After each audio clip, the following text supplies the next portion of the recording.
Good rebound by Sydney Clayton. Now back the other way is Abby Beeman. Beeman looking down to Sydney Clayton in the lane. Clayton working down low. Not sure she realized how close she was and how good positioning she has. Kicks it out to Beeman, who tries the three from just right up straight away. That one too short, and back the other way comes Lockhaven. Redmond in that left corner, again looking to penetrate. Kicks it back out straight away. Three opportunity now for Parker. That one too strong off the back of the arm. McLaughlin gets the rebound. Nice box out. 3 minutes and 8 seconds left here in the first half. And it looks like Lockhaven's back to playing a man-to-man defense. Beeman picks the dribble up, gives it to McLaughlin. Working down low or make that foul line to Maddie White. Now Maddie White straight away gives it to Angela Di Lorenzo. I don't think Maddie White realized that her defender had fallen. You're under 5 seconds on the shot clock. Running floater from McLaughlin. That one too strong on the off-balance runner, and back the other way comes Lockhaven. Shepherd looks a little disorganized on offense right now. Yeah, not the mirror image of the first quarter we were expecting here in the second. Just 10 points so far after a 22-point outing in the first quarter. Good work down low by Devine. Too strong on the turnaround floater. Now back the other way comes McLaughlin, who slows down the dribble. Quickly up to Sydney Clayton. Picks the dribble up on the low block. Now McLaughlin with the straightaway three off the back of the iron. Rebound brought down by Leidy.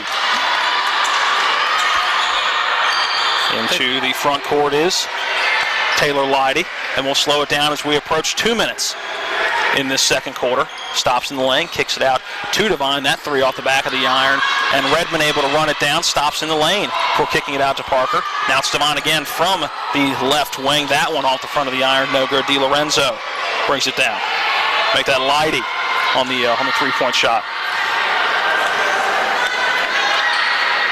Sydney Clayton gives it off to Maddie White at the top of the key before finding Di Lorenzo on that left wing. Working down low in the low block to Sydney Clayton. Tries the up and under, no dice, has to kick it back out to Beeman. Beeman, runner in the lane, puts it off the front of the iron, no good. Bringing it back down is Leidy, and she will bring it into the front court. We're under 1:30 to play in the first half. Yeah, you're right. The offense has just seemed to have gone away from both teams here for the last few minutes. Shot in the lane, no good by Leidy, and a second chance opportunity for Parker. Up and good, count it, and the foul, and another three-point play opportunity from inside the arc. Yep. Lockhaven's gotten the lead down to 5 right now with an opportunity to cut it 4. You know, if you watch this game, it feels like Shepherd's kind of dominated this game from the aspect of defense and everything, but Lockhaven's just kind of fights back in, gives up a big lead. They're just fighting their way back into it, and their whole offense looks like just drive inside, throw it up, and go after the rebound. Parker connects on the lone foul shot. 32-28, 4-point game here at the Butcher Center as we have 1 minute remaining here in the first half. Anna Ross has it from 30 feet before giving it up to Angela Di Lorenzo. Lorenzo finds Abby Beeman, who picks up her dribble. Now again to Ross on that right wing. Ross, I'm not sure the person you want to have it that far away from the basket. Gives it up to Beeman with 5 seconds left on the shot clock. A straightaway three for Abby Beeman. No good. Now back the other way comes Summerall and Lockhaven. 38 seconds left to play in the first half. Lockhaven basketball trying to get it to a one-possession game before the half. Summerall driving left side. Floater with the left hand off the glass and good. Very nice job there for Lockhaven, but that's their whole offense. They're looking to take it to the basket every single time. I think Shepherd against his zone defense needs to work the high-low post a little bit more. Cut some people across the middle and try to take advantage of that, but they're keeping it on the perimeter, and Lockhaven's doing a nice job of maxing up. Shot clock is off, under 10 to play in the first half. 5 seconds left. It's Ross from the right wing for three. That one too strong. The rebound brought down by Lockhaven, and Lenardi's shot no good at the buzzer. Wouldn't have counted regardless. The boy, we have a ball game here at the half. Shepherd will go into the locker room at the half with a 2-point advantage, 32-30. A 2-minute timeout here to start our halftime show. When we come back, we will get analysis from the first half. We'll also take a look at stats from the first half of this one. Again, after this 2-minute timeout at the half here at the Butcher Center, it is Shepherd 32, Lockhaven 30. Hi, this is Eric from Hagerstown Ford. I keep telling you that Hagerstown Ford has completely changed the car buying experience forever. And with a return policy easier than Walmart, Hagerstown Ford has a goal to deliver 350 cars and trucks per month. And when I say deliver, I mean deliver to you, where you are, just like Amazon does. And if you don't want it, return it. No questions asked. The only way Hagerstown Ford can accomplish this extremely aggressive goal is to make the car buying process fast and easy. We simply refuse to play the dumb back and forth games that most dealerships want to play. There's absolutely no reason for you to waste your precious time at a car dealership. I assure you, there is no dealership from Winchester, Virginia to Washington, D.C. that can beat our price. There's no dealership that will allow you to return your new car if you don't want it. Hagerstown Ford absolutely has the best price, and we'll bring the car to you. And if you don't want it, return it, period. No questions asked. There's no reason to buy anywhere else. Visit HagerstownFord.com to schedule your VIP experience and get your new ride delivered to you. Contact dealer for details. You care about your car, so you take it to the best mechanic. You love your dog, so you take it to a vet you trust. So why go with just anyone when it comes to your insurance? With a local Allstate agent, you get expert advice you can trust and the best coverage for you. And because they live in your community, you can always count on them to be there when you need them the most. Call Allstate agent Gary Kelly today at 304-263-4596. Subject to terms, conditions, and availability. At Anthony's Pizza Inwood location, nobody does it better. We make our own dough and we bake it fresh twice daily. That's freshly baked twice a day to make sure your pizza always tastes great. Take advantage of our Anthony's Pizza special offer. Get 2 large one-topping pizzas, just $17.99. And when you buy 3 12-inch subs, the 4th one's on us. For the best in freshly made pizzas, subs, calzones, stromboli, lasagna, and more, it's got to be Anthony's Pizza, 372 Middleway Pike in Inwood. Call 229-7373 for delivery, anthonysmenu.com.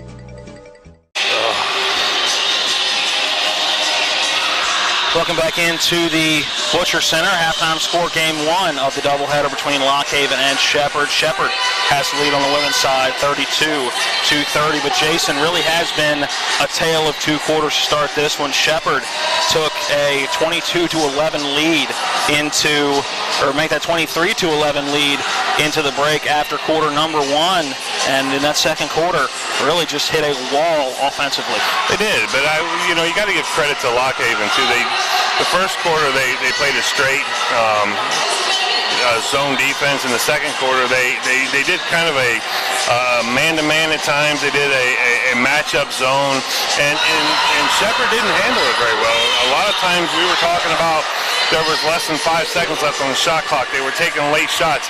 They weren't taking the shots that they wanted to take, but they weren't getting the shots that they got in the first quarter. So Lockhaven did a really nice job on that. And I think one thing you can point out in that second quarter, turnovers. Oh. And it wasn't turnovers where you're driving and it's a jump ball. It was basically throwing it. Shepherd would drive down and basically hit Lockhaven with a chest pass. Yeah, it was. Or, and I can think of a couple that they just threw out of bounds. They were trying to throw cross court. They were making bad passes. But at the same time, I hate to say this, but Lockhaven did a good job of D'ing them up and didn't give them the passing lanes, took the passing lanes, and anticipated what they were doing. But you're right, turnovers, and 2 of the turnovers on back-to-back possessions led to layups, fouls, and 3-point plays, and we saw Lockhaven get back close. Then Shepherd expanded it out again, but I don't believe that Shepherd scored in the last 4 minutes of that quarter. Not 100%, but I know they didn't score from at least the 3-minute and 30-second mark. Yeah, it was a offensive juggernaut to end that second quarter. Shepherd really just struggling to find the net. All right, another 2-minute timeout to take. When we come back, we'll take a look at some scores from around the PSAC today. A busy Saturday in conference action, and then we'll take a look at stats as well before we start our coverage here of the second half of play. Again, at the half, it is Shepherd 32, Lockhaven 30, back in 2 minutes.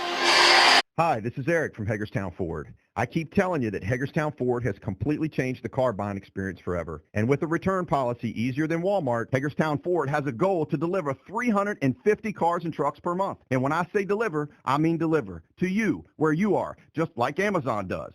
And if you don't want it, return it. No questions asked. The only way Hagerstown Ford can accomplish this extremely aggressive goal is to make the car buying process fast and easy. We simply refuse to play the dumb back and forth games that most dealerships want to play. There's absolutely no reason for you to waste your precious time at a car dealership. I assure you, There is no dealership from Winchester, Virginia to Washington, D.C. that can beat our price. There's no dealership that will allow you to return your new car if you don't want it. Hagerstown Ford absolutely has the best price, and we'll bring the car to you. And if you don't want it, return it, period. No questions asked. There's no reason to buy anywhere else. Visit HagerstownFord.com to schedule your VIP experience and get your new ride delivered to you. Contact dealer for details. With 4 new car dealerships and 4 used car dealerships in 3 states, Parsons is the largest used car and fastest growing new car dealer in the tri-state area. Take Parsons Ford with huge savings on hundreds of new Fords, financing from 0%, Parsons' goal of financing for all, and Parsons' famous above-market trade-in allowances that help make Parsons #1 for used cars too. See why so many won't buy anywhere but Parsons Ford in Martinsburg. We became #1 by making you #1 first. Parsons.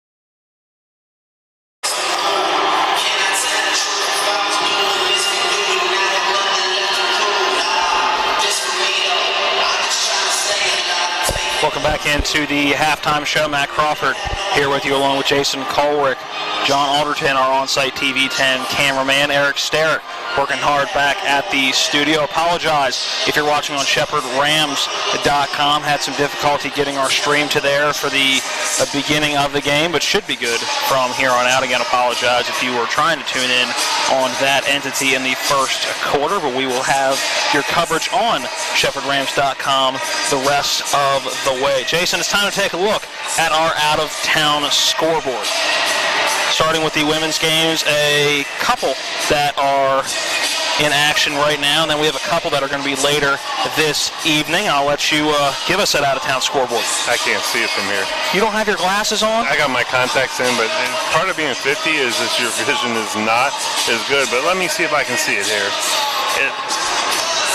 This is I can see this is going to be a problem. Yeah, I can't see that at all. Sorry. Westchester is taking on Mansfield today at the half. It is Westchester with the lead 25-19.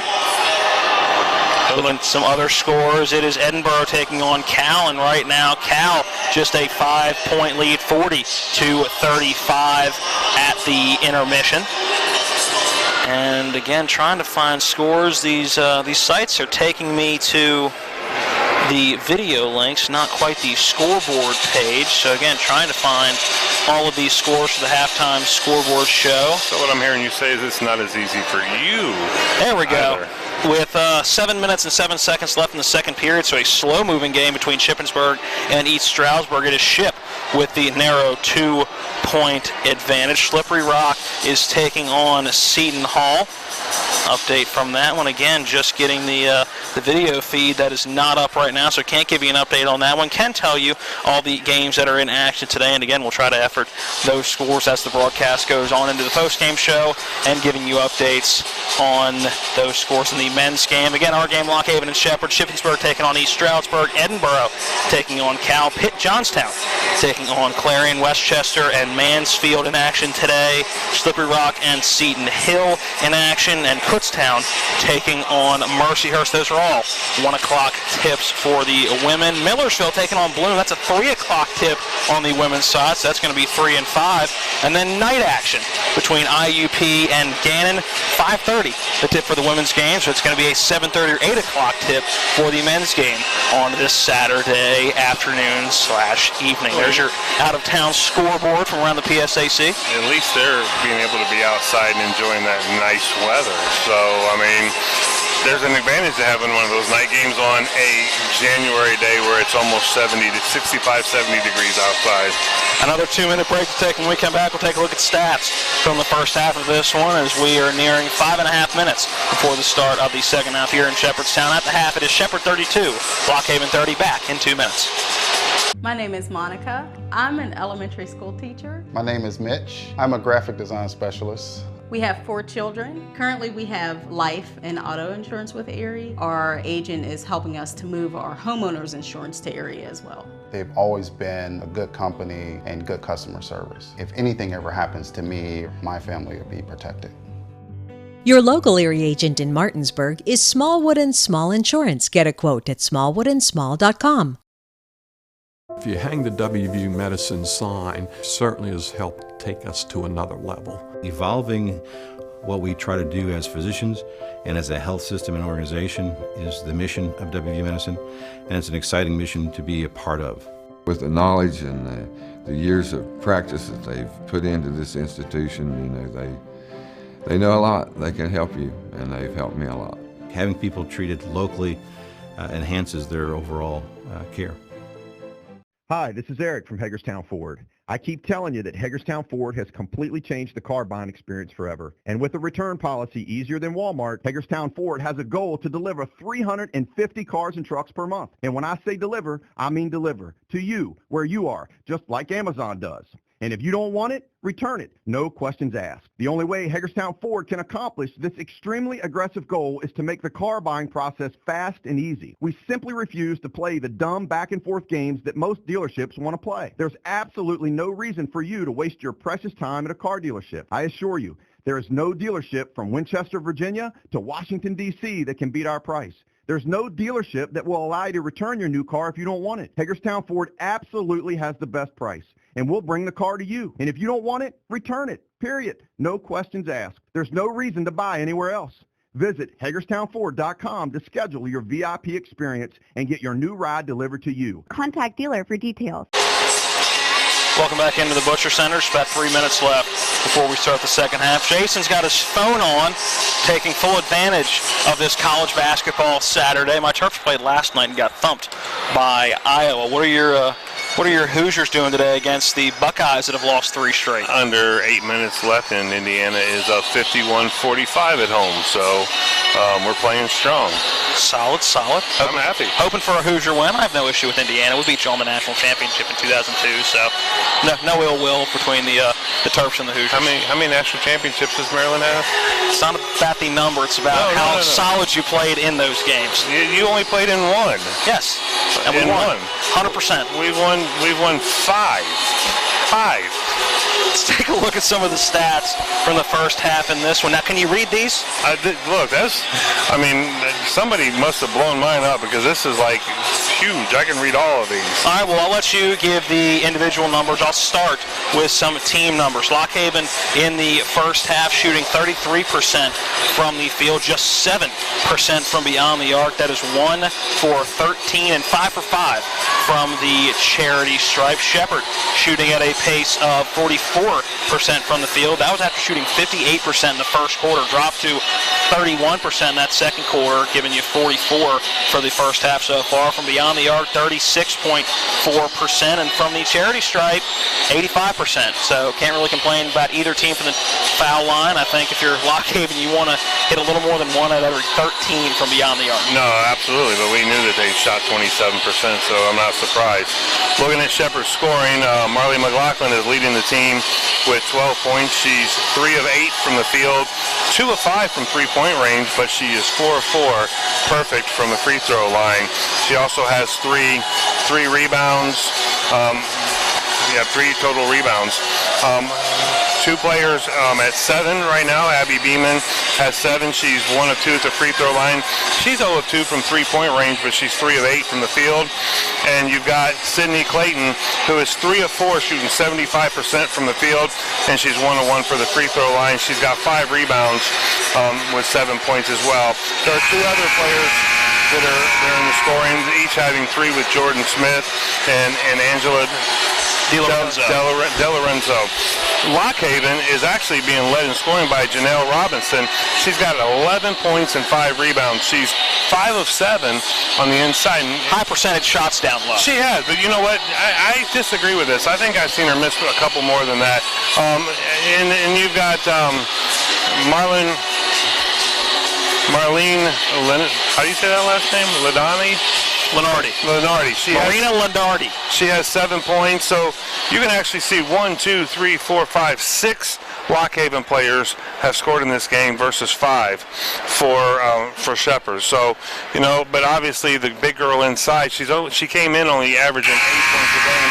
She had 11 in the first half. In the second half, Shepherd has got to find a way to slow her down on the inside.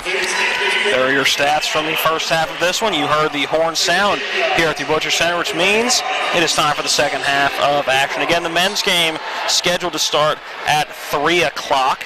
First half of this one taking about 45 minutes, so we should be right around 3 o'clock, assuming this one keeps going at the pace it does. With a close game, you never know what it comes down to it at the end. The last 30 seconds of the game could take 20 in college basketball. It is what makes college basketball so great. It'll be an inbound for Redmond and Lock Haven to start the second half. They will start with the basketball. Inbound goes into Leidy into the front court. Lock Haven working to our right in this second half. Shepherd will work at the basket to the left. Redmond with it on the right wing, working quickly, and we're going to get a moving screen as it was Nadia Romanchuk trying to set a high ball screen, trying to free Marina Lenardi for an open three at the top of the key. Move that left foot. Turnover for Lock Haven. Shepherd basketball. Beeman into the front court. Lock Haven came out in a man-to-man. Looking like they're going to press just a little bit here. McLaughlin with it at the top of the key. Gives it to Beeman in the right wing. Trying to work in on Redmond. Brings it back outside now. A little hesitation. Will kick it out to the left corner to McLaughlin. Had an open shot underneath. Decided to kick it out. Quick ball movement around the outside. Beeman loses the footing but keeps the dribble, and we're going to get a jump ball and a quick whistle on a jump ball. Beeman hit the deck and was trying to keep the dribble. I think both players had a hand on the ball for about a half a second before that jump ball was called. Yeah, that was a very fast jump ball, but Shepherd retains the possession here. See what they can run on the inbound. Dangerous inbound bounce pass from Beeman to Sidney Clayton. But Clayton going to drive the lane, misses that shot strong. Robinson gets the rebound, and Redmond will bring it into the front court for Lock Haven. Robinson has been a force in this game so far. That's her 6th rebound of the game. Redmond looking for a ball screen. Gets it a little bit before giving it out to Leidy. Leidy driving in the lane. Floater from about 5 feet. That one too strong. Robinson had the rebound momentarily offensively, but Beeman ends up coming down with it into the front court. Kicks it to Smith. She's going to try to drive baseline. Nowhere to go. Cut off down low by Lenardi. Beeman's got to get herself involved in the offense. She had 7 early points, but hasn't done much since those 7 points. McLaughlin going to drive right side. Floater off the glass, up and in. Good runner on the outside of the lane on the low block from Marley McLaughlin. 34-30, first points of this second half. Gives McLaughlin 14 for the game, and that's leading scorer in the game. Redmond on the low block. Dangerous pass. It hits the bottom of the rim or the bottom of the backboard. One of the two was looking for Robinson. Either way, a turnover for Lock Haven, and Beeman pushing it for Shepherd. Down low to Clayton. Good backdoor pass to Hannah Myers, who draws the contact. Put up a shot underneath the basket. The shot wouldn't have gone, so luckily draws contact and will go to the line for 2. Yeah, she was too far under the basket for that one. Tell you what I noticed on that last possession is Shepherd's kind of standing around right now. They're not moving. They need to start moving and finding some open spots to get their shots. Lock Haven is doing a good job playing defense. A couple of substitutions for Lock Haven. Trinity Summerall into the game. First foul shot for Hannah Myers. Too strong off the back of the iron, no good. Second foul shot, that one up and through, 35-30. Shepherd's lead out to 5 as they will bring on the press. Inbound trap and breaking it easily, quickly into the front court is Lenardi. Driving the lane, was met there by Sidney Clayton. And now the offense will set up. Down low to Robinson, low block. Trap has that poked away, and Lenardi somehow doesn't step on the baseline. I'm not sure how she did that. Keeps her dribble on that right wing. Now put up a contested 3. Rims out, no good. Hannah Myers with the rebound, working it quickly to Beeman. Now crosses that timeline into the front court. Great bounce pass to Sidney Clayton, but Clayton can't handle it. One whale of a pass by Abby Beeman. Yeah, Clayton was trying to lay that ball up. But I will tell you, though, when you're running down the floor and you've got a 6'3" right there with you, you're probably trying to figure out to make that move fast enough to get that ball off. And that is just not a look you expect a freshman to make. No. Great read by Beeman. Again, breaking the press. Romanchuk now with it into the front court, giving away in that right corner for the 3. No good was Lenardi. Back the other way is Beeman. Lenardi was wide open for that three. If they're going to win this game, they're going to have to get a couple of those to fall down. They were only 1 for 13 in the first half. It's Smith with it on the left wing. Now has McLaughlin looking to drive. Now pulls it back out. Shepherd's just standing around. They've got to move. They've got to try to find something open. Beeman a contested three. That one short with 5 on the shot clock. Rebound by Rumenshock. And back the other way is Lockhaven. You know, you want to say that's not a good shot, but if you watch their offense, it just stood there, and maybe that's the only shot they were going to get open. Devine had it momentarily. Now a three from just right of straightaway. Misses badly. Back the other way quickly as Hannah Myers on the left side finishes with the right hand. Good fast break. Opportunity for Shepherd, and Hannah Myers capitalizes. Way to push the ball. Looks like Shepherd's really trying with their defense and offense to speed the pace up of the game and maybe make Lockhaven feel a little bit uncomfortable in this game. Lenardi looking to drive, draws contact from Hannah Myers. That'll be foul number 2 on Myers in this one. Team foul number 1 in the third quarter. It'll be an inbound from the sideline with 6:32 remaining in the third quarter. Update on that Indiana game, Jason? Indiana's up 11 now, 57-46. Looks like it could be a Hoosier win. Down low, Parker working on Sydney Clayton. Blocked the first time, went up for a second opportunity, and now it's going to be Clayton called with the foul. I didn't see much difference in the first block and the second block, but it's going to be Sydney Clayton's third personal of the ball game, second team foul of the quarter, and they came within about 8 seconds of one another. Yeah, it looked like Clayton just had her hands straight up on both of them, and the ball was just kind of put right into her hands on both of them. I wouldn't have called a foul on either one of them, and I wouldn't have called a foul either way. If it was Lockhaven doing that, I wouldn't have called that. Parker's first foul shot, no good. Second rattles home, and the first points of the quarter for Lockhaven come about 3.5 minutes in. So good defense for Shepherd, 37-31. Your score here from the Butcher Center into the front court is Beeman. I'll tell you, the pace of the game right now is exactly the kind of pace that Lockhaven plays scoring-wise. Just inside the three-point line, McLaughlin pulls up on the running shot, misses that one short, not quickly. Back the other way, it'll be Devine from the left side. That three ball up and good. It's only the second three-pointer that they've made in this game. Now that they've cut their lead 2-3 with 6 minutes left here in the third quarter. Beeman will slow it down, looking inside. Ross has it just outside the foul line. Picks up the dribble, cross court to Smith. Hasn't used that dribble yet, looking for somewhere to dish it off to. This zone has been effective here for Lockhaven because Shepherd is not working the baseline or the upper post. Three ball misses everything off the right arm of Jordan Smith. Now back the other way comes Lockhaven. Summerall with it. Kicks it to Parker on the right wing. That three ball up and good. We got a tie ball game at 37. Back-to-back three-pointers after not making but one in the first half. They've hit 2 in a row to tie the ball game, and we've got ourselves a ball game. And you got to think Coach Eckleberry's trying to wait till that under 5 media timeout. Doesn't want to have to burn a timeout with her team on offense. But this is a big possession for Shepherd. Anna Ross down low in the lane. Floater with the right hand up and good. Good answer for Anna Ross down low. Working that middle against the zone is key, and they did a good job of finding it. 39-37. Parker working in before kicking it back out. Devine will try another three. That one rattles around, does not fall, but an offensive rebound for Lockhaven. Now Devine going to drive in. Draws contact for Anna Ross and will go to the line for 2. It was a great feed from the outside. That was Jordan Klotzner with the pass. And before we get the foul shots, we will have our under 5 media timeout. 39-37, Shepherd clinging to a 2-point lead. Riley Devine will have a pair of foul shots when we come back after this 60-second timeout. Again, with 4:45 remaining in the third quarter, it's Shepherd 39, Lockhaven 37. Screwdriver. Screwdriver. Pliers. Pliers. Phone. Care can be distracting. Phone. That's why our Whirlpool Smart Range lets you care smarter with control from anywhere. So life doesn't revolve around your range. Give me that Phillips screwdriver, would you, kiddo? Every day, care. I think I'll keep you around. Whirlpool.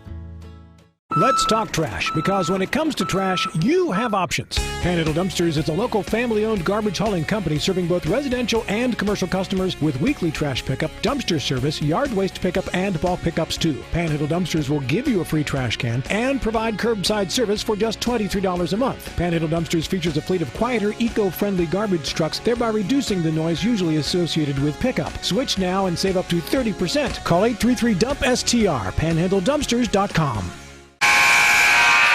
Welcome back into the Butcher Center. More fans filing in here in the second half. I'm guessing in anticipation of the men's game coming up. Still not a full house here by any stretch of the imagination, but not a bad crowd for, again, what is a beautiful January Saturday. And the Bob Starkey press box is looking like it's just about filled to capacity up to our right. Foul shot for Devine out of the timeout, up and through. Lockhaven back within one, 39-38.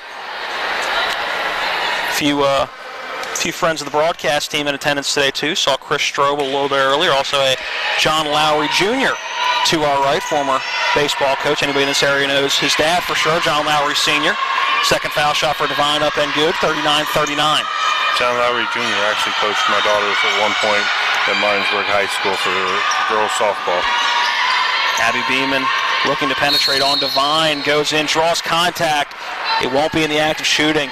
Shepherd will inbound it from the baseline just to the inside of their bench. Beeman's averaging 20 points coming into this game, and she's only got 7. I'd like to see her get a little more active and try to force some stuff. You know, the stagnant offense, she's the leader. She's got to get out there and just start doing some things. She cues the inbound to Ross, who gives it right back to Beeman. Stumbles a little bit with the basketball, and now bring it back out to the PSAC logo right in front of the Shepherd bench. It looks like Lockhaven came back out in the man-to-man. Step back three for Beeman. She connects. Right on cue. I mean, that's what I said. She needs to take over right now. She did. Wasn't a phenomenal move by any stretch. Just a quick step back and knocked it down. 42-39 Shepherd. Back out to a three-point lead. Redmond down to Parker before giving it back off to Redmond on the low block. Back to Parker down low. Working up and in. Tough shot working through contact.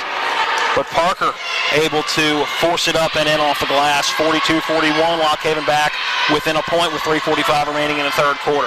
Hannah Myers down low, runner on the right side. That one short off the iron. Parker with the rebound. Now back into the front court is Leidy. Gives it off to Redmond. Now Parker a straightaway three off the side of the iron, no good. And Jordan Smith gains the rebound before giving it off to Abby Beeman. Beeman looking for a ball screen from Myers, gets it. Pump fakes on a three before giving it off to Smith. Smith now down low to Anna Ross, up and under. Too strong off the back of the iron, and a loose ball. Foul going after the rebound. That one's going to go on Jordan Smith. Yeah, they got her with a push off there. She extended her arms. If she'd have continued to box out, she probably wouldn't have gotten called for that, but once you extend that arm, you know you're automatically going to get called for it. Third foul on Jordan Smith so far in this one, with 3:10 remaining in the third quarter. Not something to be concerned about yet, but something to watch for. Redmond with it, looking down low, nowhere to go. Now driving in is Devine on the left side. Great finish at the rim with the left hand by Devine, and don't look now, but Lockhaven's regained the lead, 43-42. That's the first time they've had the lead in a while. It's a great drive by Riley Devine, finishing with that left hand. Now it's Beeman with it. Gives it off around the perimeter. Now Maddie White picks up the dribble before giving it back out to Hannah Myers at the top of the key. Beeman now with it at the PSAC logo. Yeah, I think Maddie White picked up her dribble just a little bit too soon. Kick out on the outside. It's Smith with the three, and she knocks it down. Jordan Smith knocks down a three to give Shepherd the lead again, 45-43. Good ball movement there by Shepherd. Got the open shot, and Smith knocked it down.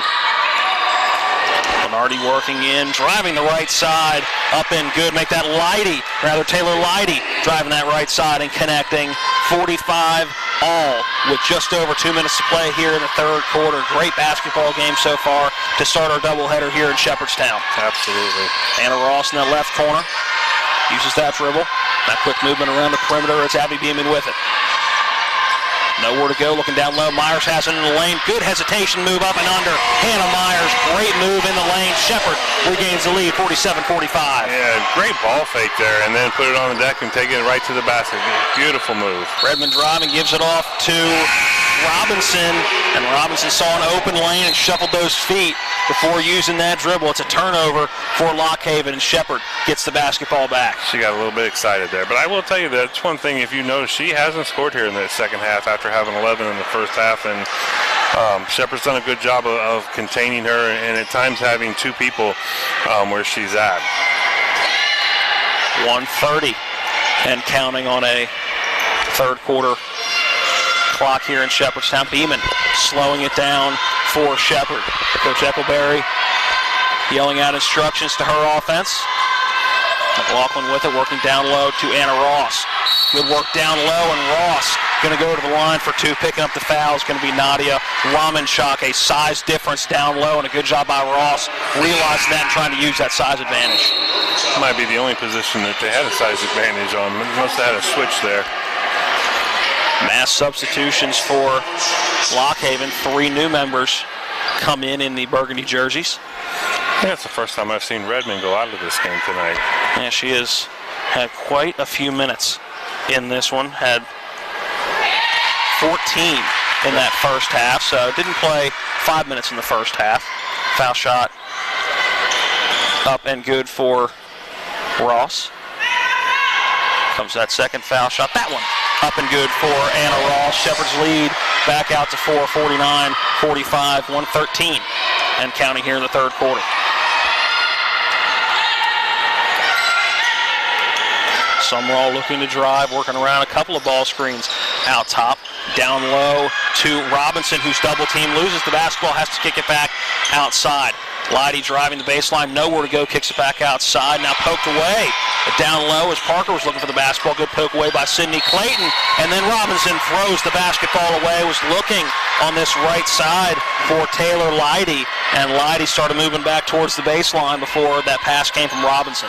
Yeah, you know, and Shepherd did a good job of putting pressure on her there. You know, she obviously wanted to try to turn and score, but with that pressure, probably not real comfortable with the ball, trying to dribble it.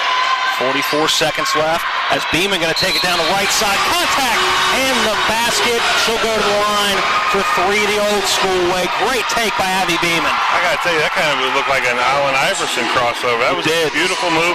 If you watch, though, Shepherd actually set that up. They had their whole offense, all the rest of their players to the left that gave her an open lane, and she obviously had the advantage there.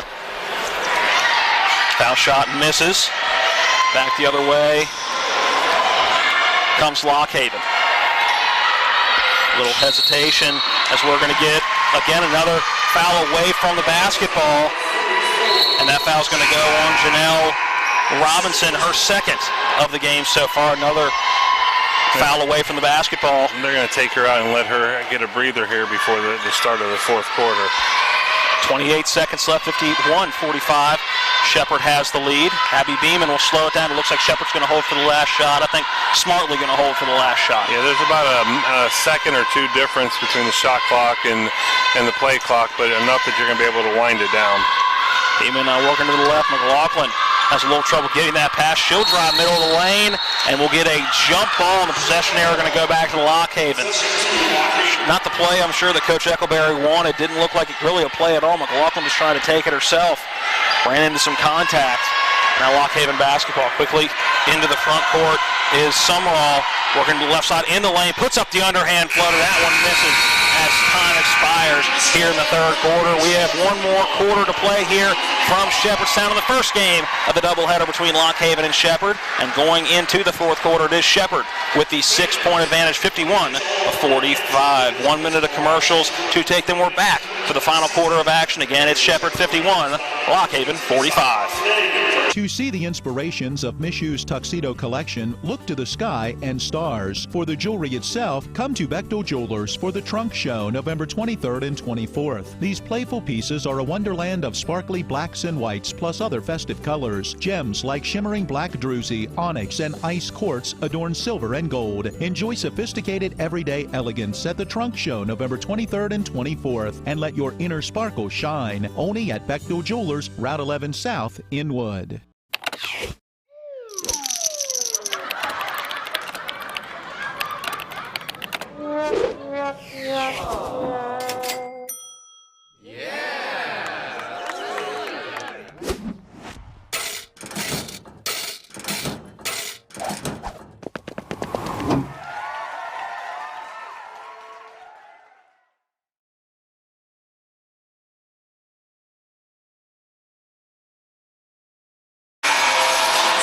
Welcome back into the Butcher Center here in historic Shepherdstown, West Virginia. Beautiful Saturday afternoon for a lot of things other than basketball, but a great day for basketball here, a tight one here in the first of two games of the doubleheader here in Shepherdstown. Shepherd basketball to start the fourth quarter, 51-45, that Ram advantage. If you notice there, late in that third quarter, there was a tie ball game, and Abby Beeman came out and really put her impact on that quarter. Great move by Sydney Clayton on the low block, finishing with the right hand, 53-45. That Shepherd advantage into the front court is Leidy, giving it back out top. Now quick ball movement around the perimeter. Divine now has it straight away, looking to drive the lane, kicks it back outside. Now back down low to Divine on the low block. Parker with it. And she's going to get called for a carry. Looked like she wanted to drive that left side, then saw a player to pass it to on the wing. Was that a carry or a 3-second call? Because she kind of gave it a 3-second call? Yeah. Okay. From my vantage point, I thought I saw the carry signal. She gave the 3-second call because Parker was just camped out in there. Oh yeah, that's why I bring you around. There you go. Shepherd basketball. Smith with it, giving it to Sydney Clayton. Now going down low to Anna Ross. Abby Beeman with it straight away, setting up the Shepherd offense. Works around the ball screen from Anna Ross. Nowhere to go with it. A step back three for Beeman. Short off the front of the iron, but McLaughlin gets the offensive rebound. Looking for Anna Ross. Not sure why she was looking to give that one away. Had a lot of room to dribble back out and set up the offense. Or pull up right there. I mean, you're 8 feet from the basket. I think I would have just turned and made a quick shot. It was last poked away off of a Lock Haven player, so it'll remain Shepherd basketball. Beeman with it, working around a ball screen from Sydney Clayton. Kicks it out to Anna Ross. Ross will take the three from the right corner. That one too strong off the iron, but an offensive rebound for Sydney Clayton. Shepherd keeps the basketball. Third opportunity on this possession for Shepherd. Beeman with it. Shot clock in down to 10. Ross working around quick to Smith on that left wing. Now working down low to Sydney Clayton in the lane. Turnaround shot put up. That one blocked. And we're going to get the call's initially Lock Haven basketball, but our back official comes in and says last touched off of Lock Haven, so it'll be a baseline inbound with 3 seconds left on that shot clock, so it's going to have to be a quick shot for Shepherd with 8:26 remaining in the fourth quarter. Inbound goes to Sydney Clayton, working through contact, and Shepherd gets bailed out this possession with a foul late. Jason, your Indiana Hoosiers get a win over Ohio State. That's 4 straight losses now for the Buckeyes. No, hey, I don't care. It's Ohio State and it's Indiana. I'm a Big Ten fan, so that's all about basketball. Timeout on the floor. Let's go ahead and take the timeout as well. A 60-second break, then we're back with 8:24 remaining in the fourth quarter. Right now it's Shepherd 53, Lock Haven 45 back in 60 seconds. When you do the same thing for 135 years, you learn to do it well. For 135 years, we've been helping families through the hardest times of their lives. That's because we're a family as well. When your family loses a loved one, we're here to help. We're Brown Funeral Home in Martinsburg, Inwood, and Charlestown, Ranson.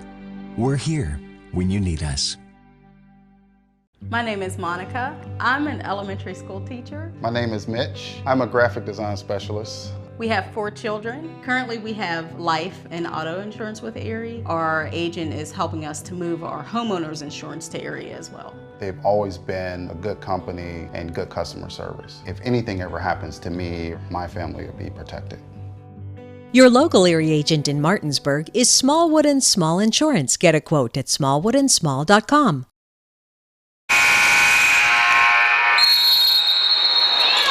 Inbound from the baseline, Sidney Clayton gets it after the foul.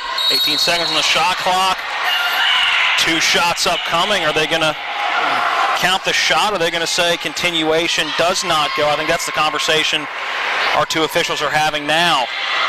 And it's going to be 2 shots. They're going to say that the basket does not count, so it'll be Sidney Clayton going to the line for 2. That foul going to be the 4th on Nadia Romanchuk. Clayton at the line for 2. First foul shot up. That one is through. Sidney Clayton on the season so far, a 77% free throw shooter. Trying to make it a 10-point lead once again for the Rams. Here's that second foul shot. Front of the rim, back of the rim, falls through. Shepherd regains a double-digit lead, 55-45. You know, it wasn't just a few minutes ago that Lockhaven had taken a 43-42 lead, and Shepherd has upped the game here and been able to regain the lead and stretch it out. Redmond into the front court, working around a ball screen. Now pulls it back out. Devine now with it. Again, looking for a high ball screen, doesn't get it, kicks it out to Redmond, who drives the lane, now kicks it back out straight away. Good defense by Shepherd, not being drawn in. Loose ball picked up, now Devine with it with under 10 on the shot clock, 8 seconds, 7 seconds. Devine working around a ball screen, pulls up from just left of the foul line, front of the rim does not go. Redmond with the offensive rebound, second chance up and good for Bink Redmond. That's her first 2 points of the game. It is, she's been a busy bee out there for sure, just has not connected. She averages 8 points a game, but you know, we watched her. She doesn't like to shoot the 3, and she thinks pass first. Beeman misses the shot, but Sidney Clayton able to get the rebound. Kicks it out to Ross from the right wing. That one rattles around, no good. McLaughlin looking for another offensive rebound, but hauled in by number 33, Jordan Klotzer. Now back the other way, and we're going to get another offensive foul on Lockhaven. Yeah, that's going to be on. The number 22.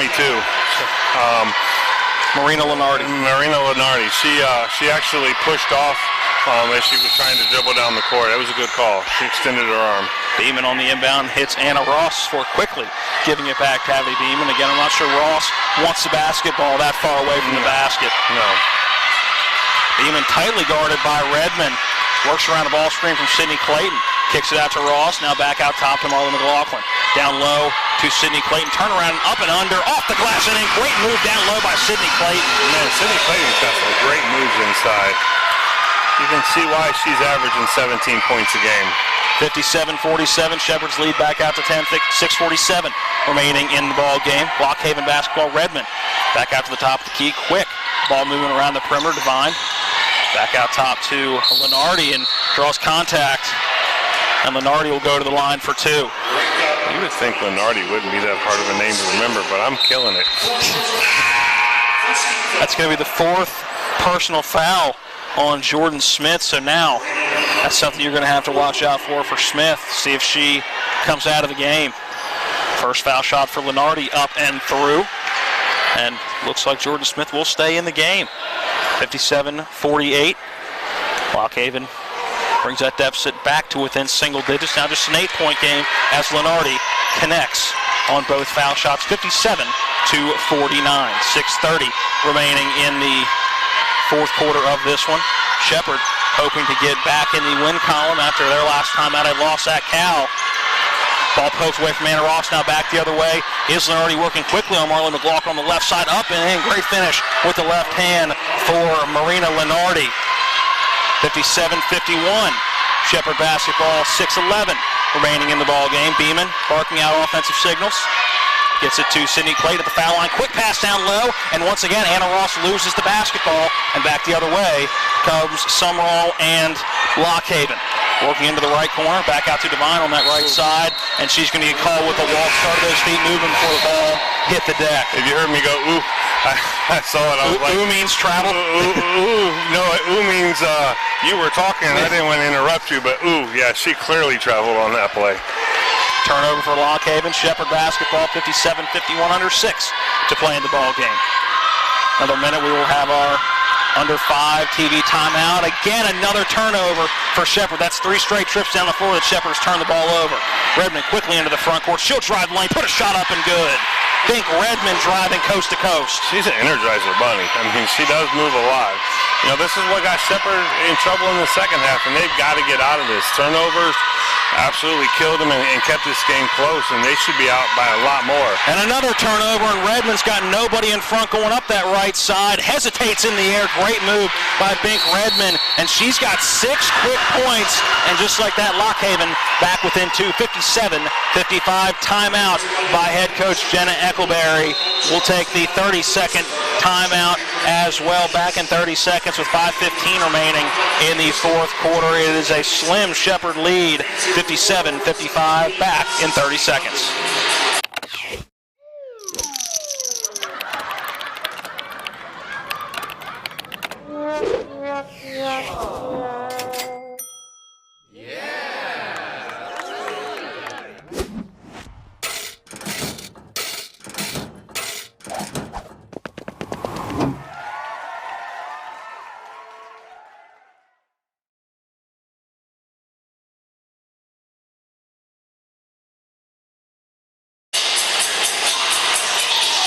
Welcome back into the Butcher Center.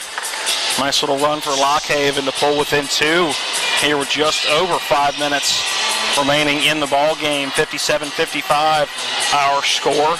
And Jason, this has really been a game of Shepherd pulling out to a double-digit lead and then not being able to hold on or extend on that double-digit lead. And Lock Haven, it's been 6 quick points for Bink Redmond after you had made the statement that somebody averaging 8 a game really had not gotten the scoring column all that often, and she's rattled off 6 straight points. Well, and you know, and it's been turnovers. I mean, it seems like every time Shepherd gets a double-digit lead, they go through a spell where they're 2-3 possessions in a row where they turn the ball over, and Lock Haven's taking advantage of it, and they've got to eliminate the turnovers if they're gonna win this game.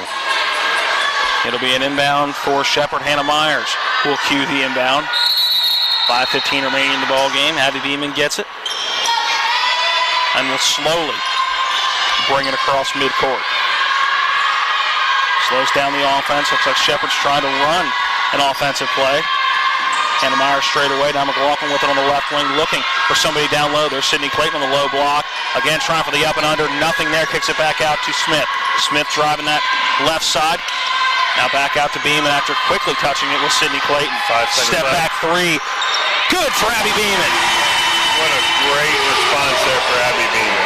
Just right of straight away. Abby Beeman, the second time today we've seen that little hesitation and the step back 3. Shepherd's lead back out to 5:60-55. Redmond looking to drive left. Gives the pump fake, and that gives it back to Robinson down low. Nowhere to go, kicks it back out to Redmond. Now quickly, Summerall has it. Looking for the bounce pass to Robinson, and they're going to get a kick on Sydney Clayton. It'll be a baseline inbound for Lock Haven. You know, Beeman's shot down here at the other end was huge. That shot clock was winding down. It just said that it was under 5, and I actually think she released that shot with about 2 seconds left. Oh, we're under 5 timeout. Under 5, so that'll be our under 5 media timeout. I think Coach Eckleberry looks a little frustrated. I think she was hoping that they would turn her timeout into that under 5 media timeout. Did not grant her that, apparently. So we will take the 60-second timeout with 4:23 remaining in the ball game. Shepherd's lead at 5:60-55. Back in 60 seconds. These are more than just the sounds of a safe place to go after school. These are the sounds of interest being ignited and of mentors making an impact. At Boys and Girls Clubs, we don't do just one thing. We do whatever it takes to meet the needs of every kid who comes through those doors. Because whatever it takes is what it takes to build great futures. Great futures start here.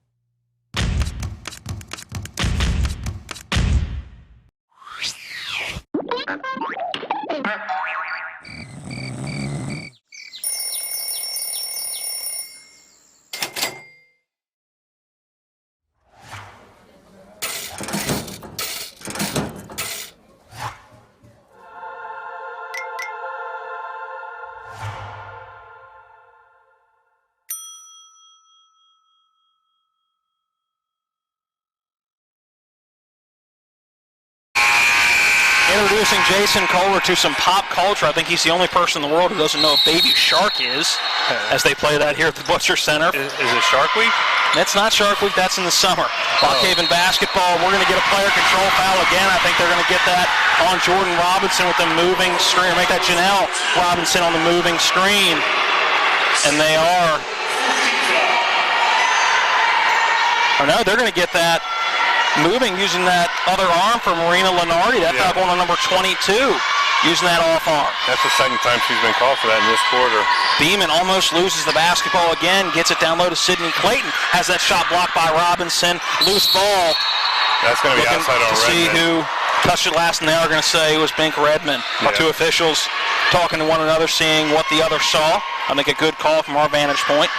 It'll stay Shepherd basketball. Yeah, that happened right there, but you clearly say it. Good hustle play, though, by Redmond. I mean, you can't say anything bad about that. Hey, look, the players have to clean their own floor. That's Division II basketball right there. I'm trying to remember what game it was. I think it was the Indiana game one time where I watched the kid walk out right as the play was going and start cleaning the floor, and they had to stop it. But did you see the viral video of the Maryland squeegee kid that slipped and fell in the middle of the court? No, I did not see that. He's got an interview on ESPN for doing so. Shepherd basketball, Beeman holds the basketball. Now 10 seconds left on that play clock. Under 4 to play in the ball game. Beeman's got to put it up, kicks it out to Smith. Left corner, three. That one up and good. Jordan Smith from the left wing. What a great look by Beeman to find Smith. Great job there. Again, they've extended the lead back out to 8. Lock Haven basketball, 3:35 remaining in the ball game. Redmond working in, kicks it out in the right wing, too strong by Lenardi. Offensive rebound by Robinson, and she's going to get called for the player control foul down low. Yeah, I'm going to tell you, you know what, it was a clear foul. She lowered her shoulder, but a lot of times in today's college game with the arc underneath the basket, you see that go against the defensive player because the defensive player was not outside of that arc, but that was probably one of the best times I've seen it called, truthfully. Shepherd basketball, 3:20 remaining in the game, 63-55, their 8-point advantage. Beeman stops on the low block, hops, and knocks it down from about 6 feet. 65-55, Shepherd's lead back out to 10 with 3 minutes left to play. Shot up no good, but an offensive rebound by Robinson. Janelle Robinson's putback up and good. Her authority being felt down low. Oh, you know, she's the biggest player on the court, and she's having a great day. Came in averaging 8 points, and she's up around 13 points right now. But I got to tell you got to be excited about Abby Beeman here if you're a Shepherd Rams player, because she has just come to play here in the second half. Down low, Sidney Clayton again going to trap that up and under, loses it, and Sidney Clayton going to get called for the double dribble in the lane. A Shepherd turnover with 2:41 remaining in the ball game. Shepherd's lead still at 8. See if Lock Haven's got one more run left in them. Again, game 1 of our doubleheader today. 2 minutes, 35 seconds left. Guys, game should tip right around 3 still, 2:31 right now, but we'll see how long the last 2 minutes of this one take. Down low, Devine driving in the lane, puts up a prayer, quite frankly, and gets it to go. A lot of contact down low and just put one towards the basket and got it to fall, but if you're Lock Haven, you need shots like that to stay in the ball game. No, you absolutely do, but I think at some point, you're right, this game's going to turn into a foul fest. Beeman working around a ball screen from Sidney Clayton. Now Clayton looking for it on the high post. Pass down low to Clayton, right in the middle of the lane, misses that one, but an offensive rebound by Smith, loses the basketball. Beeman finally able to corral, sends it down low to a wide open Sidney Clayton on the right side, and she knocks it down from the low block on the right side. Timeout by Shepherd head coach Jenna Eckelberry with 1:53 remaining in the ball game. Shepherd 67, Lock Haven 59. Lock Haven's coach is upset because she felt like there should have been a 3-second violation called there, and she probably actually has a good point because Sidney Clayton was actually camped out down there, but when the ball's over here in the corner, sometimes they have a hard time seeing that. Timeout on the floor. We'll keep it right here. Don't want to take you away from the action with under 2 minutes to play in an 8-point ball game, and if the men's game is anywhere close to this type of action, we're in for 2 very good basketball games today, Jason. Absolutely. But, you know, I know I said it, but what a pass by Abby Beeman to see Clayton underneath there wide open. I mean, everybody's over here, and she's got great court awareness. we talked about it about midway through the third period that she was silent. She wasn't doing anything. Since then, she's got 10 points and really been a leader, and that's a freshman. Yeah, she's done a couple of things where you say, okay, that's a freshman. Right. And then she does things going, okay, she's got to be a grad transfer by now. Right, exactly. Can you imagine what it's going to be like in a couple of years? Should be fun to watch. Driving in is Summerall, has to pick up the dribble, kicks it out to Redmond. Driving on the high post, picks the dribble up, back out to Summerall. Summerall trying to drive the lane. We're going to get a foul down low. See who it goes on. It could be on Jordan Smith, the way she's walking to the bench, and that's going to be her fifth. So, yeah, Jordan Smith is going to foul out of the ball game with 1:39 remaining in the game. Shepherd clinging to an 8-point lead. See who comes in to replace Smith. And Shepherd gets a timeout for and that block, you may have heard the scream from Lock Haven's bench, and they want to know why they can't inbound. Shepherd does get a brief timeout when a player fouls out to get that substitution. I think they've got 60 seconds to decide. Coming in is Maddie White, inbound from the baseline for Lock Haven. Parker got it. We're giving it back to Summerall. Now working back down low to Parker in the middle of the lane. Puts that shot up, draws the foul on the way up. That foul going to go on Sydney Clayton. And Anara Parker is going to go to the line for two. And these shots are big. At this junction of the ball game, if you're Lock Haven, you need to convert on shots when the clock is not running. No, absolutely. You can't give them 3 points, though. First foul shot off the side of the rim, no good. It's hard to win games when you're not knocking down your free throws. Second foul shot for Parker. That one up and through. 7-point ball game, 67-60. McLaughlin gets it from Abby Beeman. Under a minute and 30 to play in the ball game. Into the front court. Working a little bit of a trap. Beeman has it. We're going to get a moving screen on Marley McLaughlin, who was just moving to a different part of the court away from the basketball. And we're going to get a foul on McLaughlin. May not have been a moving screen, but an offensive foul on McLaughlin nonetheless. Yeah, that was an interesting call. I mean, obviously we didn't see something from our vantage point. Far side of the court, we'll give them that. Yep. Summerall's pick up the dribble, working down low to Parker. Uses that right arm and pulls over Sydney Clayton. Another shot put up. That one misses, and we're going to get a foul on the floor. For what? And I think they're going to get that one on McLaughlin again. She and Parker were fighting for position down low. I didn't see anything one player was doing that the other wasn't. Not saying that neither one was committing a foul, but if one was, both were. There was equal contact on that one. I'm not really sure on that one. 5 fouls here in the quarter, so it's going to be a 1-and-1 for Marina Lenardi.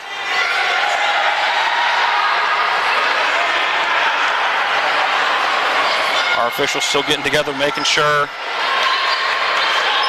they have what they want. And now they're saying that she fouled Parker. She did foul Parker. That was they were fighting for position down low.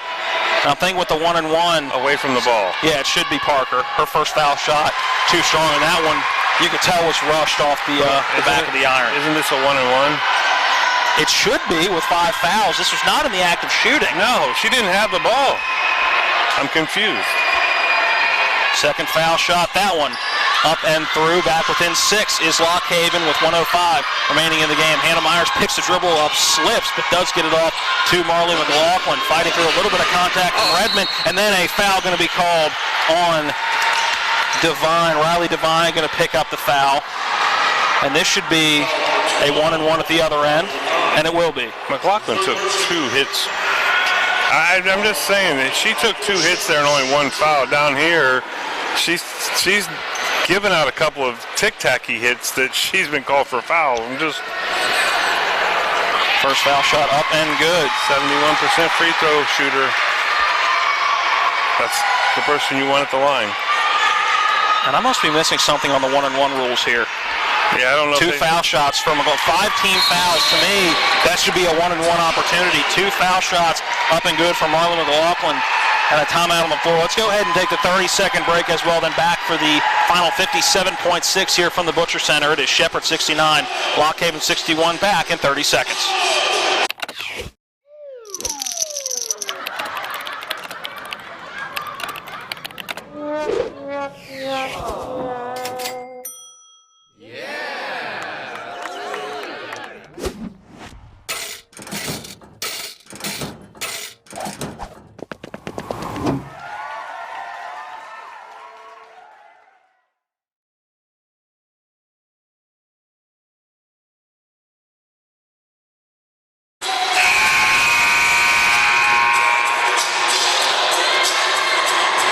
Okay, thank you.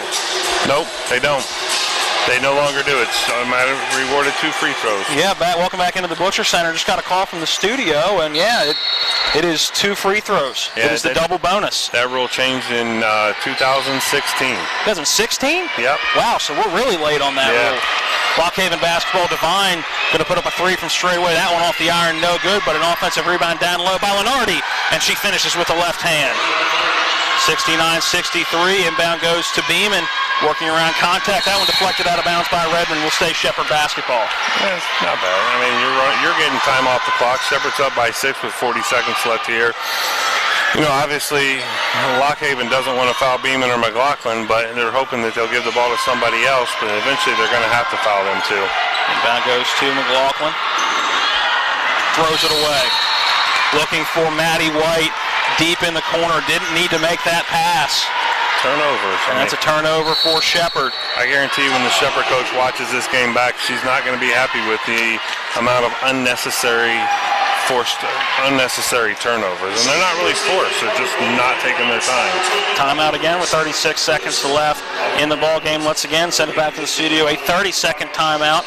That will bring you back to the Butcher Center. 69-63 Shepherd ahead by 6 with 36 remaining in the ball game. Back in 30 seconds.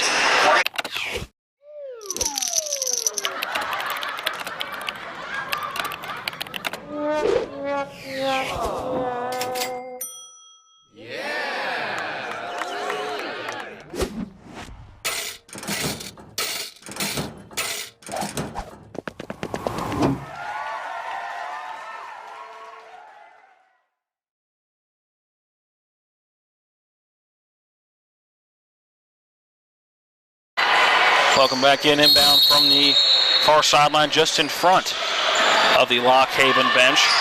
Redmond driving down the right side, runner on the low block, that one no good. Sydney Clayton fighting for the rebound, and she steps out of bounds going for the loose ball. She's claiming she was pushed out of bounds by Parker, not going to get the call. It'll be a Lockhaven inbound from the E in Shepherd. The first E in Shepherd, I should say. I was going to say there's a couple of E's in Shepherd, so which one? Be more specific. Inbound to Redmond, just under the rim, and a foul going up, and she'll go to the line for 2. That foul going on Marley McLaughlin. Redmond, after being very quiet offensively through 3 quarters, has actually had a pretty decent last basically 4 minutes of this quarter with 6 points, opportunity to cut into the lead. First foul shot rattles around, does not fall. That is a big opportunity missed by Bink Redmond. Well, if you go back, Parker's missed a couple of free throws too, or this game could be much closer here with 27 seconds left. Second foul shot upcoming, and that shot up and through.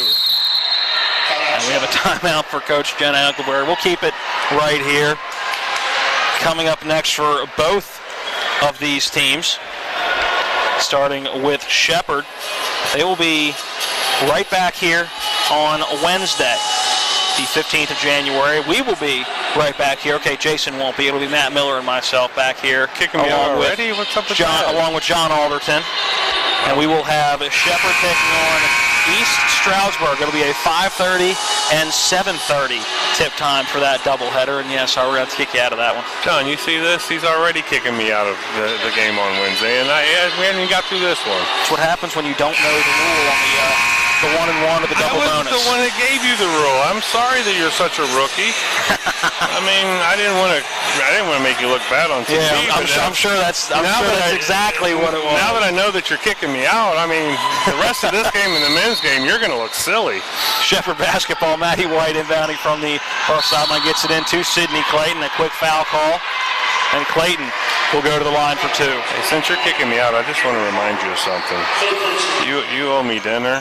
I do owe you dinner and a few alcoholic beverages. You do, just because I won't tell the people why, but we had a football bet this year that lasted all season, and team finished 3-13, allowed me to win dinner and a couple alcoholic beverages. Sydney Clayton at the line for 2, trying to add some icing to the cake. Connects on the first one. Now back out to a 6-point game. This foul shot is a big one. Would make it a 3-possession game with 26.4 left. Second foul shot for Clayton. That one rattles around, does not fall. Back the other way is Lenardi quickly into the front court. She will stop and pop from three. That one blocked by Hannah Myers, run down by Summerall.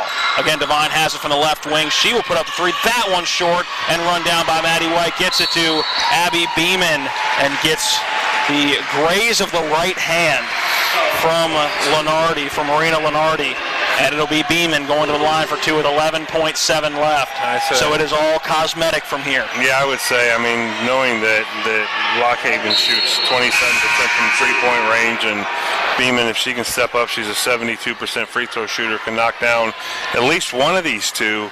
I would say that would be the nail in the coffin here. And I think you're giving them threes at this point. Don't want to foul, and the way they've been knocking them down, not something you want to contest. First of two misses for Abby Beeman. Again, you can pretty much put the nail in the coffin with one more free throw, and that one rattles around and falls. And Coach Jennifer Smith wants one more timeout to draw up what the end of the game could look like if everything goes the way of Lockhaven. But a 7-point game with 11.7 left, not looking too good. It would take a miracle. Yeah, it would. It would be one of the bigger miracles. 2:45 is the time, so we're not going to have a 3 o'clock tip for the guys' game, but should be pretty soon after. Should be no later than about 3:10 to 3:15, so not too bad on this Saturday afternoon. We will take a 5-minute break following the conclusion of our post-game. It'll be an abbreviated post-game coming up following this one. We'll come back and give our analysis and give some final stats quickly, and then take about a 5-minute break. That's so we can create the two separate game broadcasts back at the studio. Again, all kind of cosmetic stuff.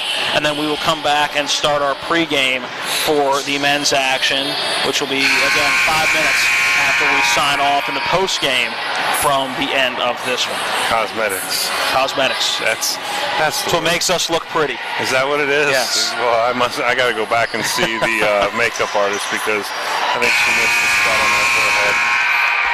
I think I'm shining up here. I was going to say, you forgot the anti-glare stuff that you're supposed to put on when you're on TV. No, that's John. 11.7 inbound for Lockhaven. Leidy can't get a shot off. Devine running after the loose ball. Now Leidy will chase him to the backcourt. Gets it up quickly to Lenardi with 2 seconds left. Puts up a three. Barely skims the rim.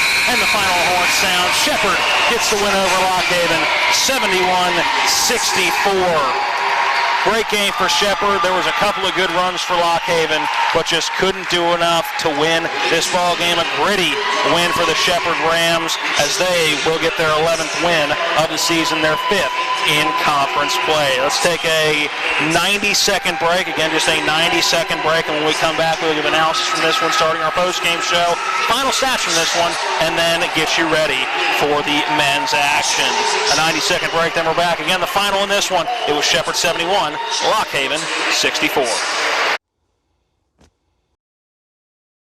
Maytag knows extra dirty clothes need extra cleaning power.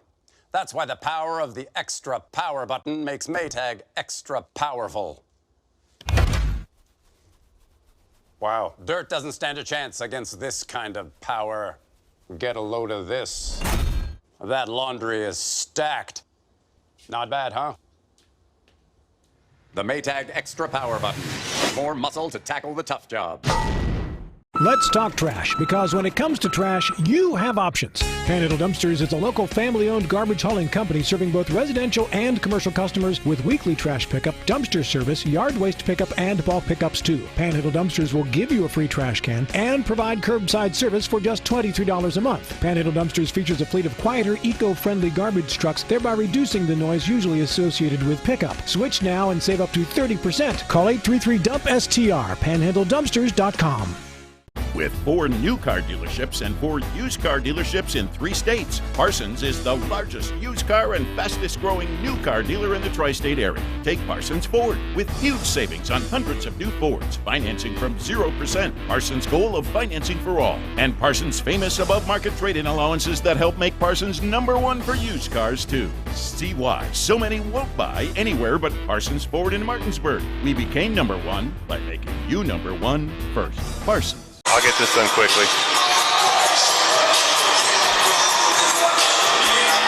Welcome back into the post-game show. Again, the final in the first game of the doubleheader was Shepherd getting the win over Lock Haven 71-64.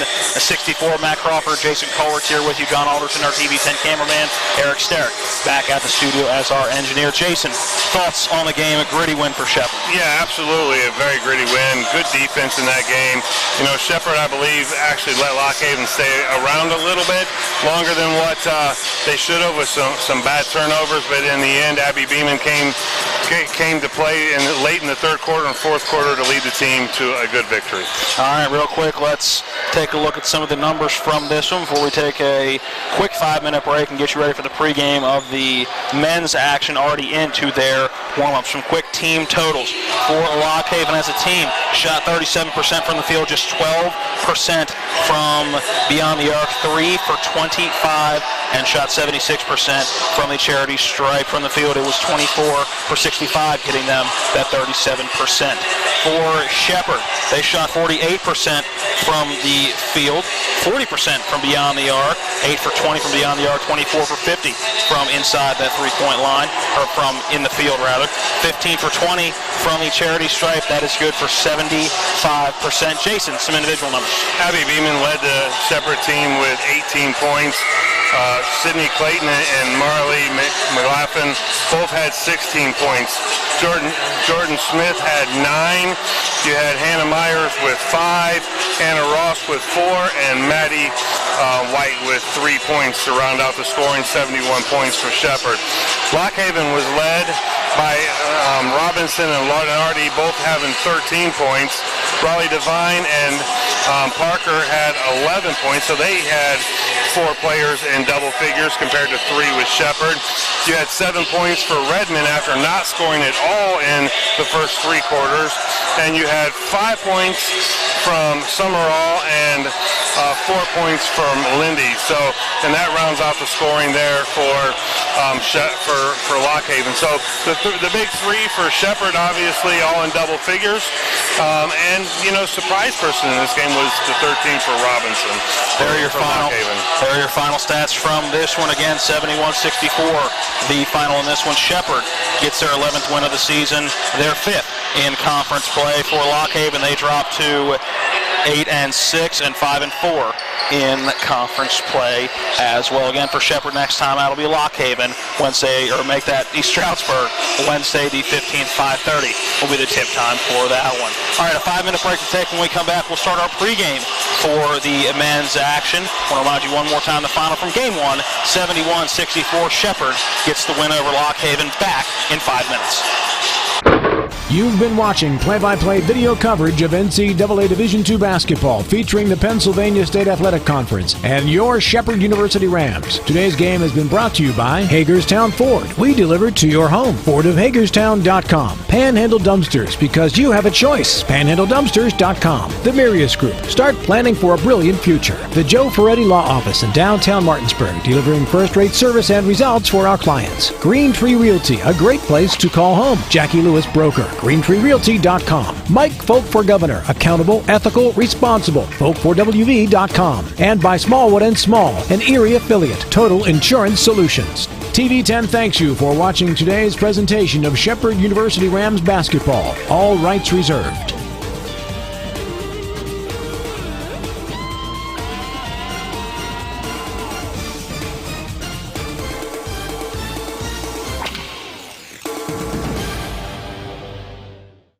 Hi, this is Eric from Hagerstown Ford. I keep telling you that Hagerstown Ford has completely changed the car buying experience